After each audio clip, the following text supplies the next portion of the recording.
Manu rail স্টেশনের পর এবার পেঁচারথল রেল স্টেশনে আটক আরেকজন ভুয়ো টিটি।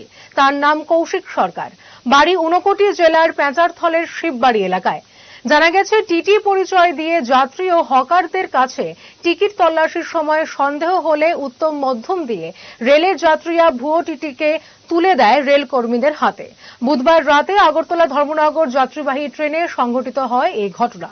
পরে ধৃত ভুয়ো টিটিকে ধর্মনগর জিআরপি থানার পুলিশের হাতে তুলে দেয় রেল কর্মীরা। এ মর্মে জিআরপি থানার পুলিশ ধৃত ভুয়ো টিটিকে তাদের হেফাজতে নিয়ে একটি মামলা হাতে নিয়ে তদন্ত শুরু করেছে। ঘটনা হয়েছে পেঁচারথল থেকে ও উঠেছে, উঠে হকারদেরকে টিকিট চেক করছে, পাবলিকের টিকিট চেক করছে। তো পাবলিকে ধরছে, ধরা মারপিট করছে, আমাদেরকে ডাকছে।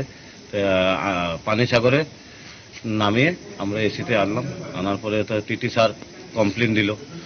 কমপ্লেন দেওয়ার পরে কি হয়েছিল, কি করছিল? ও টিকিট চেক করছিল হকারদেরকে, হকার প্যাসেঞ্জারদেরকে চেক করার পরে প্যাসেঞ্জাররা ওকে মারছে। মারার পরে এটা হইলো যে পেঁচারথল, এটা হলো যে 75 আগরতলা ধর্মনগর এক্সপ্রেস, মানে প্যাসেঞ্জার ট্রেন। আপনি যখন গেছেন একটু টিটি না, না অরিজিনাল টিটি না, ও বসে আছে। আমি যখন গেছি ও বসে আছে, ওকে মারছে, পাবলিকে মারতেছে, কালো কোট লাগানো আছে।